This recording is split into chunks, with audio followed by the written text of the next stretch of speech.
बड़ी खबर से शुरुआत करेंगे। सूत्रों के हवाले से खबर आ रही है कि पीएम मोदी ने पाकिस्तान के प्रधानमंत्री शहबाज शरीफ को पत्र लिखा है। शहबाज शरीफ को प्रधानमंत्री बनने पर पीएम मोदी ने बधाई दी है। पाक पीएम बनने पर प्रधानमंत्री मोदी ने पत्र लिखकर बधाई दी है। पाकिस्तान के नए प्रधानमंत्री बने हैं शहबाज शरीफ और प्रधानमंत्री मोदी ने खास तरह से पत्र लिखकर उन्हें बधाई दी है। सूत्रों के हवाले से यह बड़ी खबर आपको बता रहे हैं। प्रधानमंत्री ने पाकिस्तान के प्रधानमंत्री बनने पर शहबाज शरीफ को बधाई दी है। तो आपको बता दें कि शहबाज शरीफ पाकिस्तान के नए प्रधानमंत्री नियुक्त किए गए हैं और प्रधानमंत्री मोदी ने उन्हें पत्र लिखकर बधाई दी है।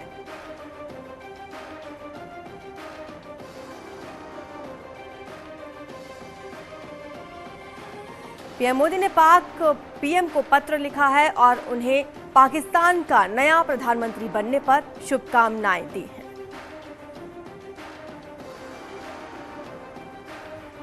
पाकिस्तान के पीएम को प्रधानमंत्री मोदी का पत्र मिला है। पीएम मोदी ने प्रधानमंत्री शहबाज शरीफ को पत्र लिखकर पाकिस्तान का नया पीएम बनने पर उन्हें बधाई दी है। इमरान सरकार गिरने के बाद पाकिस्तान के नए प्रधानमंत्री बने हैं शहबाज शरीफ। ज्यादा जानकारी हमें देंगे शैलेंद्र, हमारे सहयोगी हमारे साथ जुड़ चुके हैं। शैलेंद्र, आपके पास क्या जानकारी है?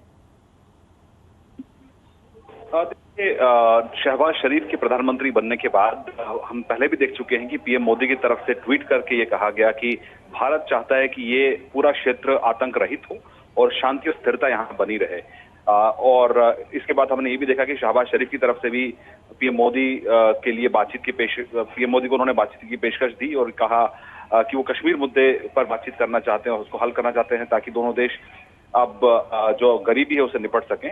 लेकिन इसके बाद अब जो खबर आ रही है कि पीएम मोदी ने एक कांग्रेचुलेटरी चिट्ठी, एक बधाई पत्र लिखा है शहबाज शरीफ को उनके प्रधानमंत्री बनने पर। हालांकि चिट्ठी में कंटेंट्स क्या है ये क्लियर नहीं है, लेकिन आपको ये बता दें कि ये एक कांग्रेचुलेटरी जो चिट्ठी होती है ये एक प्रोटोकॉल होता है। जब भी प्रधानमंत्री बनते हैं किसी भी देश में तब पीएम मोदी उनको बधाई पत्र भेजते हैं। हमको ये भी याद है कि 2018 में जब इमरान खान प्रधानमंत्री बने थे उस वक्त भी प्रधानमंत्री मोदी की तरफ से ये बधाई पत्र भेजा गया था। लेकिन हमारी जानकारी, हमारे सूत्र ये बता रहे हैं कि एक बार फिर शांति को लेकर और एक आतंक रहित माहौल पैदा करने को लेकर प्रधानमंत्री मोदी ने अपनी बात रखी है उस चिट्ठी में। हालांकि चिट्ठी के कंटेंट अब तक ऑफिशियली ओपन नहीं किए गए। जी, शुक्रिया आपका शैलेंद्र इस तमाम जानकारी के लिए। तो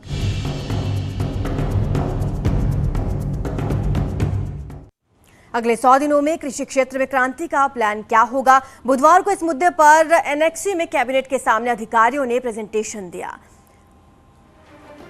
इस बैठक में सीएम योगी के साथ मंत्रिमंडल के सभी मंत्रियों के अलावा कृषि से जुड़े सभी 11 विभाग, मसलन वन विभाग, सिंचाई विभाग, ऊर्जा विभाग के अधिकारी मौजूद रहे। प्रेजेंटेशन में अधिकारियों ने बताया कि धरातल पर अभी किस क्षेत्र में काम किए जाने की जरूरत है, सिंचाई व्यवस्था को कैसे बेहतर बनाया जा सकता है और किसानों को स्वावलंबी किस तरह से बनाया जा सकता है। सेक्टर वाइज विभागीय प्रेजेंटेशन पेश किया गया। इस दौरान सीएम योगी खुद इस मीटिंग में मौजूद रहे। उन्होंने खुद इस मीटिंग की अध्यक्षता की। कृषि क्षेत्र में क्रांति किस तरह से लाई जाए, इस बात पर यह प्रेजेंटेशन रहा और अलग अलग विभाग के अधिकारियों ने यह प्रेजेंटेशन दिया। तो आपको बता दें, सेक्टर वाइज विभागीय प्रेजेंटेशन रहा। सीएम योगी के सामने ये प्रेजेंटेशन प्रस्तुत किया गया। कृषि क्षेत्र में क्रांति का प्लान क्या है, इस मुद्दे पर चर्चा की गई और कृषि से रिलेटेड ही अन्य मुद्दों पर इस दौरान प्रेजेंटेशन दिया गया। तमाम विभागीय अधिकारियों ने अलग अलग मुद्दों पर सीएम योगी को अपना प्लान बताया। तो अधिकारियों ने जिन मुद्दों पर प्रेजेंटेशन दिया उनमें आय में बढ़ोतरी, किसान को स्वावलंबी बनाना, रोजगार के अवसर पैदा करना, सिंचाई व्यवस्था में सुधार, संसाधन, मंडी और बाजार, एमएसपी, बीजेपी की ओर से संकल्प पत्र में किए गए वादे शामिल रहे। तमाम वादे शामिल रहे जो प्रेजेंटेशन में उन्होंने पेश किए। आपको ग्राफिक के माध्यम से हम समझा रहे हैं कि कृषि क्षेत्र में क्रांति का पूरा प्लान क्या है और अधिकारियों ने किस तरह से अपनी बात प्रेजेंटेशन में रखी है। ये आपको पूरा डिटेल बताएंगे जल्दी से जल्दी। जो रहा बहुत अच्छा रहा। कौन कौन से विभाग से सर आए? प्रदेश के हित में विशेष तौर से कृषि क्षेत्र से जुड़े हुए सारे विषय थे और जो भी रहा बहुत अच्छा रहा और पूरा डिटेल आपको जल्दी बताएंगे। केवल समीक्षा हुआ विभागों का। जी जी जी। विभिन्न प्रकार के विभाग, जितने विभाग थे उनका एक प्रेजेंटेशन 5 साल में क्या किए हैं, 100 दिन में क्या करेंगे, साल भर में एक उनका था। आज कृषि विभाग और उससे संबंधित विभागों का प्रेजेंटेशन हुआ। क्या प्रमुख चीजें रही सर आज? क्या प्रमुख चीजें? 100 दिन 6 महीने 2 साल कि हमारी क्या कार्य योजना होगी, यही प्रेजेंटेशन है।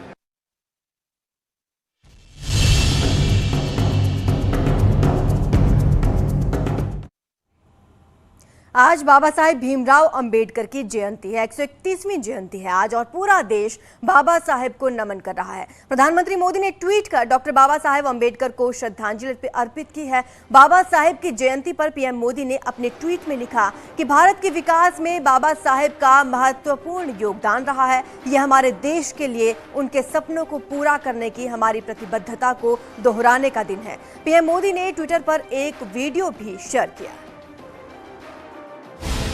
बाबा साहब आम्बेडकर एक व्यक्ति नहीं थे,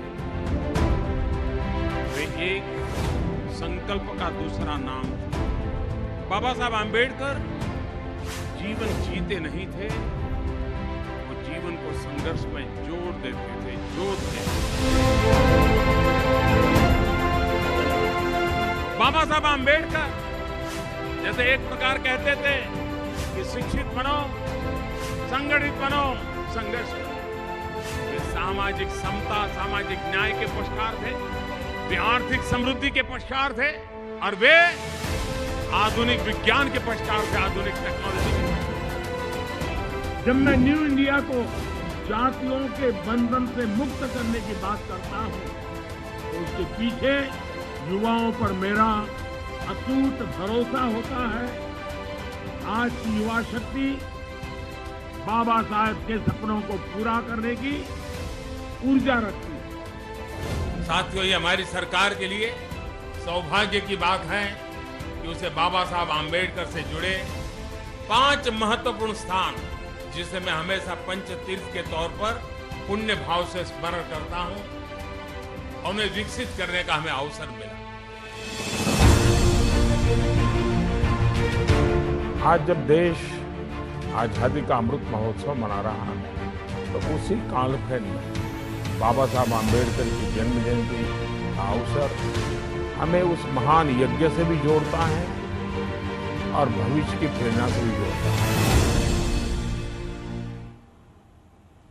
बाबा साहेब की जयंती पर सीएम योगी ने भी ट्वीट किया है। उन्होंने लिखा है कि बाबा साहेब डॉक्टर भीमराव अंबेडकर जी के विचारों के अनुगमन से आदरणीय प्रधानमंत्री जी के नेतृत्व में सामाजिक न्याय का संकल्प फलीभूत हो रहा है। आइए सामाजिक न्याय पखवाड़ा और बाबा साहेब की जयंती के अवसर पर स्वतंत्रता, समता व बंधुत्व के विचारों को जन जन तक पहुंचाने हेतु संकल्पित हों।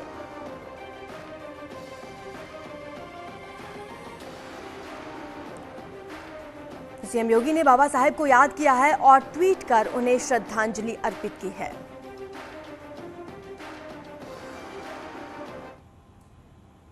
इसी मौके पर प्रदेश में जगह जगह कार्यक्रम आयोजित किए जा रहे हैं। बीजेपी इस मेगा शो का रूप देते हुए पूरे प्रदेश में बड़े स्तर पर कार्यक्रम कर रही है, जिसके लिए बीजेपी के कई बड़े नेताओं और मंत्रियों की ड्यूटी भी लगाई गई है, जो विभिन्न जिलों में आयोजित सामाजिक समरसता कार्यक्रम में हिस्सा लेंगे। इसे 3 तस्वीरों के जरिए आप समझ सकते हैं। सीएम योगी लखनऊ में बाबा साहेब को नमन करेंगे तो दूसरी ओर विपक्ष के नेता भी विभिन्न कार्यक्रमों में शरीक होंगे। बीएसपी अध्यक्ष मायावती ने लखनऊ के अंबेडकर पार्क में बाबा साहेब को श्रद्धा सुमन अर्पित किए, तो वहीं एसपी अध्यक्ष अखिलेश यादव और मुलायम सफाई में अंबेडकर जयंती के कार्यक्रम में शामिल हो सकते हैं।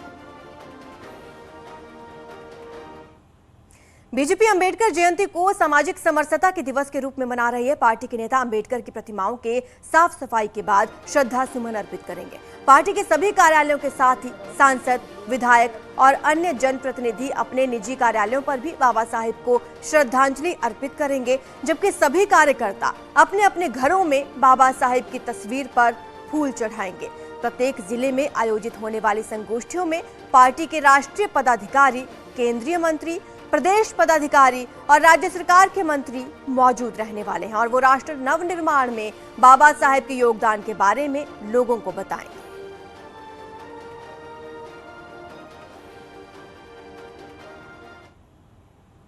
तो अगर सीएम योगी की बात करें तो सीएम योगी लखनऊ में बाबा साहेब भीमराव अंबेडकर को श्रद्धांजलि देंगे। सीएम योगी सुबह 10 बजे हजरतगंज में बाबा साहेब अंबेडकर की प्रतिमा पर माल्यार्पण करेंगे और इस कार्यक्रम में शिरकत करेंगे। इसके बाद सुबह 11 बजे अंबेडकर महासभा के कार्यक्रम में हिस्सा लेंगे और फिर दोपहर 12 बजे बाबा साहेब भीमराव अंबेडकर विश्वविद्यालय स्थापना दिवस समारोह में पहुंचेंगे।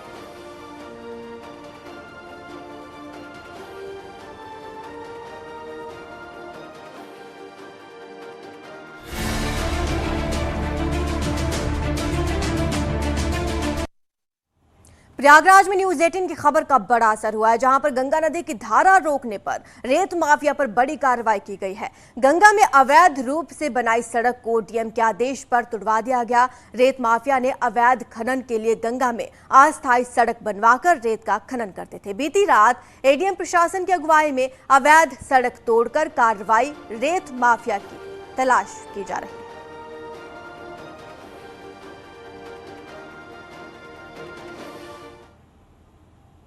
बीजेपी नेता अपर्णा यादव ने मथुरा के वृंदावन में बांके बिहारी के दर्शन किए और आशीर्वाद लिया। इसके बाद मीडिया से बातचीत में उन्होंने अखिलेश के भगवा वाले बयान का जवाब दिया।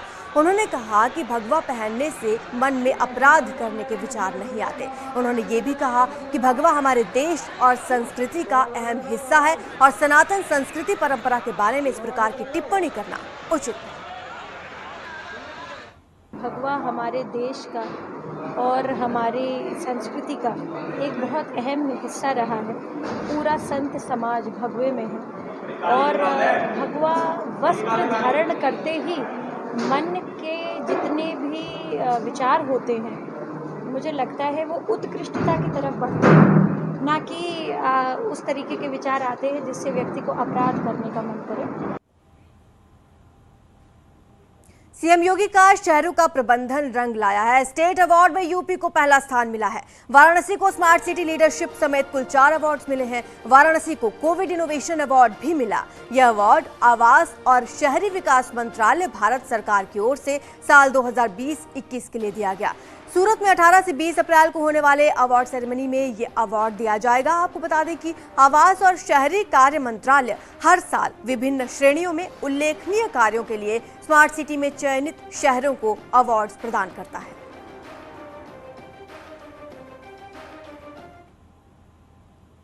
इसी बीच कानपुर से बड़ी खबर आ रही है, जहां central bank of India Karachi खाना में से लॉकर से चोरी का मामला सामने आया।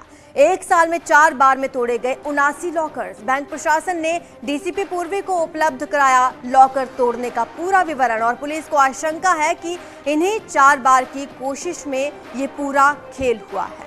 बड़ी खबर आपको बता रहे, लॉकर से रिलेटेड कराची खाना के बीओआई पर यह आरोप। कानपुर से बड़ी खबर है, कानपुर में लॉकर टूटने का मामला सामने आया है। अमित गंजू हमारे सहयोगी ज्यादा जानकारी देंगे। अमित, और क्या अपडेट है? लगातार लॉकर टूटने की और जेवर गायब होने की खबरें आ रही हैं।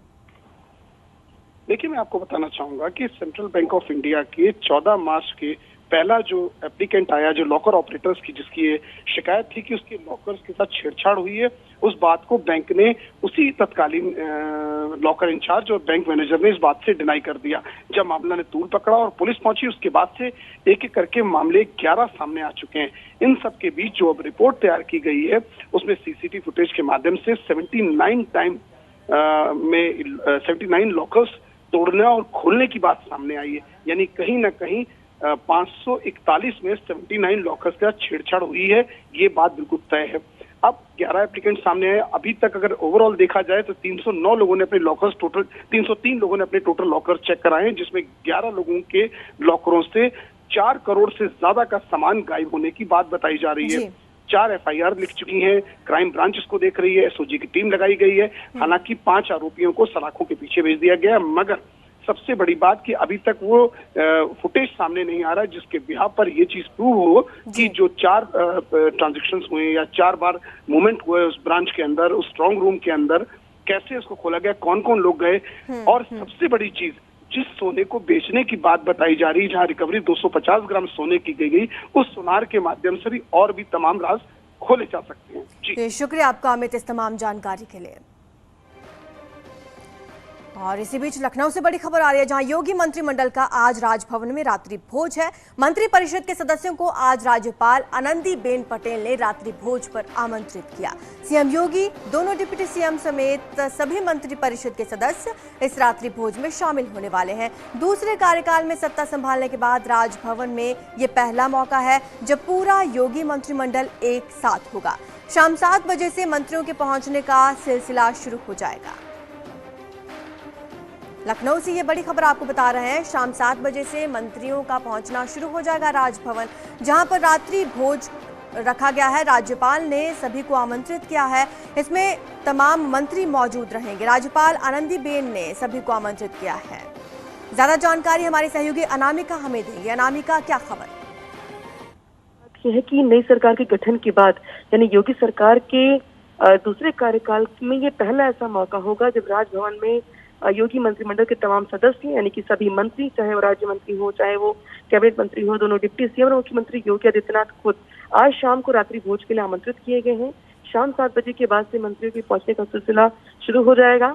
और चूंकि इस बार दूसरे शासनकाल में, दूसरे कार्यकाल में बहुत सारे चेहरे बदले हुए हैं मंत्रिमंडल में, लिहाजा ये माना जा सकता है कि ये पहला मौका होगा उन मंत्रियों के लिए बतौर मंत्री राजभवन में जाकर के भोजन करने का। हालांकि जो राज्यपाल हैं वो पहली बार कुछ मंत्रियों से मुलाकात करेंगे, यानी कि अनामिका 7 बजे से मंत्रियों का पहुंचना वहां पर शुरू हो जाएगा। शुक्रिया आपका इस तमाम जानकारी के लिए। फिलहाल वक्त हो चला है छोटे से ब्रेक का, जल्द हाजिर होंगे। आज बैसाखी का गंगा स्नान है। सुबह से ही हरिद्वार के हर की पहाड़ी पर श्रद्धालुओं की भीड़ उमड़ी है। बड़ी संख्या में लोग मां गंगा में आस्था की डुबकी लगा रहे हैं। शाम तक लाखों श्रद्धालुओं के पहुंचने की उम्मीद है। बैसाखी स्नान के लिए प्रशासन ने सुरक्षा के पुख्ता इंतजाम किए हैं। आप तस्वीरों में देख सकते हैं, आस्था की डुबकी लगाने के लिए बड़ी संख्या में लोग हरिद्वार पहुंचे हुए हैं। बैसाखी पर्व के उपलक्ष्य में ये बहुत महत्वपूर्ण स्नान है, जिससे इसमें स्नान करने से लोगों के कष्ट दूर होते हैं, लोगों के जीवन में खुशहाली आती है। उत्तराखंड के मुख्यमंत्री पुष्कर सिंह धामी ने बैसाखी पर प्रदेशवासियों को शुभकामनाएं दी। सीएम धामी ने ट्वीट कर लिखा कि आप समस्त प्रदेशवासियों को समृद्धि एवं हर्षोल्लास के साथ पर्व बैसाखी की हार्दिक शुभकामनाएं। नव चेतना, ऊर्जा व उत्साह का परिचायक ये पर्व आप सभी के जीवन में सुख, समृद्धि और वैभव का संचार करे।